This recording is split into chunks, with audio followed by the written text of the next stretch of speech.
کورد هەر ئەو کاتە وەڵامی ئەمریکای دایەوە کە بەرپرسان شوێنیان ئێرەیە ئەو بەرپرسانە هەمویان لە دڵی ئێمەدانە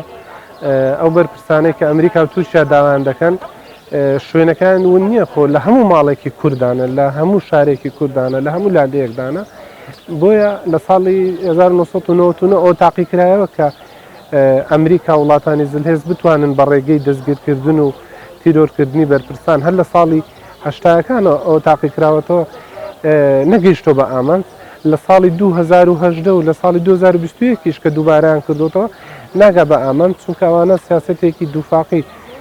سیاسەتێکی نەئەخلاقی پەیڕەو دەکەن کە لەلایەک لەگەڵ پارچەیەکی کووردا دەنیشن لەلایەک لەگەڵ دەوڵەتێکی داگیرکرد دژی کوردی پارچەیەکی تر کار دەکەن ئەوە سیاسەتێکە کە لە سەدەی 21 دایم پێویستە ئەمریکاش پێدا چوونەوەک بەخۆیدا بکات چونکە لە هەموو خۆرهەڵاتی ناوەڕاستدا کورد باشترین دۆست و باشترین هاوپەیمانە سەلامەتترین دۆستی ئەمریکا بووە وڵای بەر لەوەی بۆ ئەو بابەتە کورد یەک هەڵوێست و یەکدەنگ بێ کورد یعنی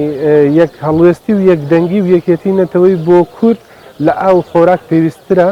کە بەداخەوە هۆکاری ناوخۆ دەرەکی ڕێگرن لەبەر لە ئەوەی کە کورد یەکدەنگ و یەک هەڵوێست بێت بەڵام ئەوەی کە یەکدەنگ و یەک هەڵوێستە گەلی کورد جەماوەری کوردستان لە ساڵی 2010 بۆ ئەو بابەتە یەکدەنگ و یەک هەڵوێست بوو لە سلێمانیەوە تا ڕۆژاوە تا ڕۆژهەڵات و تا ئەوروپاش کورد یەکدەنگ و یەک هەڵوێست بوو بەبێ ئەوەی کەس داوای لێ بکات بۆ خۆیان خاوەنداریەتیان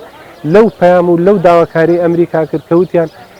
ستۆپ ئەوەی ئێوە داوای دەکەن شوێنیان لە دڵی ئێمەدایە ئێوە ناتوانن دڵی ملیۆنان خەڵک دەربێن و دەستگیری بکەن بەداخەوە بەهۆی ئەو بارودۆخی کە لە باشووری کوردستاندا هەم بەهۆی بارودۆخی کۆرۆنا هەم بەهۆی بارودۆخی سەختی داراییەوە گەلی کورد ینی لەم دوو ساڵەدا کەمتر پڕژاوەتە سەرەوەی کە چالاکی جەماوەری هەبێت سەبارەت بە تورکیاش برانی ئێمە خوشکبرانی ئێمە لە تورکیا هیچ کات بێبەدیل نەبوون هەم لە ساڵی نەوەتەکان تا ئێستا ئەوان تورکیا بووە بە گۆڕستانی پارتە کوردەکان بووە بە زیندانی چالاگوان و سیاسەتمەدارانی کورد لە باکووری کوردستان و لە شارە توجەکان بە خۆشحاڵیەوە هەتا ئەوان بەرپرسێکی ئێمە دەستگیر دەکەن سێ لە سیاسەتمەدارە تورکەکان دێن خزمەتی دۆزی کوردەکان زۆربەی وەکو خاتوو فیگەن یوکسەکدا کە سیاسەتمەدارێکی تورکە کە لەسەر دۆزی کورد ئێستا لە زینداندایە کە ئێمە پێویستە هەموو کوردێک شانازی بە خەبات و بە خۆڕاگری ئەم جۆرە کەسانەوە بکە کە بەداخەوە لە باکووری کوردستانیش تا ئێستا دەبینین زۆر کورد لە بەرەی دوژمندانە کە پێویستە لە ساڵی 21دا بگەڕێنەوە ڕیزی گەلەکەی خۆیان چونکە مێژوو نەفرەتیان دەکا وەکو چۆن نەفرەتی لە جاشەکان کردو نەفرەتی لە پارێزبانانی گوند کردووە پێویستە سەدەی 21 بکەنەوە گەڕانەوە ناو خوشکبراکانی خۆیان بکەن بەوەی کە سەنگەری کورد لە باکووری کوردستان بەهێز بکەن چونکە هیچ پارتێکی دەسەڵاتدار بەبێ پشگیری و بەبێ دەنگی کورد لە پەرلەمانی تورکیا سەرکەوتن بەدەست نانێ و ناتوانێت ببێ بە زۆرینە قونسڵخانەی ئەمریکا لە تورکیا هەوری بۆ دەدا دیارە زیاتر خواستی دەوڵەتی فاشیستی تورکە بەر لەوەی خواستی ئەمریکا بێ لە هەمان کادا ئەگەر تەماشایەکی سیاسەتەکانی ئەمریکا و رووسیا بکەین لە ناوسەکەدا گەمەیەکی قێزەوەن دەکەن ئەویش بەکارهێنانی دەوڵەتی فاشیستی تورک بۆ مەرامە سیاسیەکانیان لە بەرامبەردا دەبینن قونسڵخانەی ئەمریکا یاخود ئیدارەی نوێی ئەمریکا هەنێ جموجۆڵ ئەکا بۆ سەرنجڕاکێشانی دەوڵەتی فاشیستی تورک یاخود بۆ بەکارهێنانی دەوڵەتی فاشیستی تورک لە بەرامبەر هەنێ دەستکەوتی سیاسی و ئابووری خۆی بۆیە ئەوەی پێویستەکە چییە لە سەرگەلی کورد دیارە هەوڵەکان ئەوەی دەوڵەتی فاشیستی تورک دەیەوێت لە ڕێی زلهێزەکانەوە ئامانجەکانی بپێکێ لە ناوبردنی حرەکەتی ئاپۆزیە یاخود بە تەواوەتی بڵێن ئەو بەدیلەی تەنها بەدیلێک کە لە ڕۆژهەڵاتی ناوین بێت کە کورد بپارێزێ و کورد کۆ بکاتەوە حرەکەتی ئاپۆزیە حرەکەتی پەکەکەیە بۆ لەم بەرامبەرەدا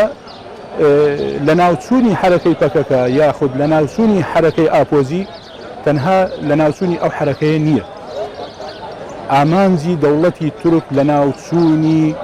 گەلی کوردە بە تەواوەتی. لەم بەرامبەردا هێزە سیاسیەکان پێویستەکات چی بکەن؟ پرسیاری جددی لێرە دێتە ئاراوە. ئەوەی خواستی دەوڵەتی فاشیستی تورک بە درێژایی مێژوو هەتاکو ئەم ڕۆژەی ئێمە کە قسەی تێدا دەکەین لە ناوبردننی گەلی کووردە. جا چه حرەکەی ئاپۆزی بێ چ گەلی کورد بێ بەگشتی. ئەوەی ڕابەرایەتی گەلی کورد دەکات بە مەترسی دەزانێت لەسەر قەوارەکەی خۆی لەسەر بوونی خۆی دەوڵەتی فاشیستی تورک حرەکەتی ئاپۆزیە. بۆیە پێویست دەکات ئەگەر هەمومان نەبینە یەک ڕنگ، نەبینە یەک دەنگ، نەبینە یەک دەست لە ئەنجامی دابەشکردنی ناوچەکەدا دەوڵەتی فاشیستی تورک ئامانجەکانی دەپێکێت. پێویست دەکات هەمومان لە دەوروبەری حرەکەتی ئاپۆزی پەیامەکانی لە دەوروبەری هەوڵ و تێکۆشانەکانی بە ڕۆح بە گیان ئەوەی پێویست بکات دەستی هاوکاری درێژ بکەین بۆ ئەوەی بتوانین هەم ئەو ئەزمونەی هەیە لە باشووری کوردستانە لە دەست نەچێت و هەم ئەو ئەزمونە پرشنگداری کە زۆربەی فەیلسوفەکان باسی دەکەن ئەمڕۆ ڕۆژئاوای کوردستانە لە دەست نەچێت. پێویستمان بە یەکێتیەکی نەتەوەیی دیموکرات هەمومان کۆ بکاتەوە بۆ ئەوەی هەوڵەکانی دەوڵەتی فاشیستی تورک تێک بشکێنیت.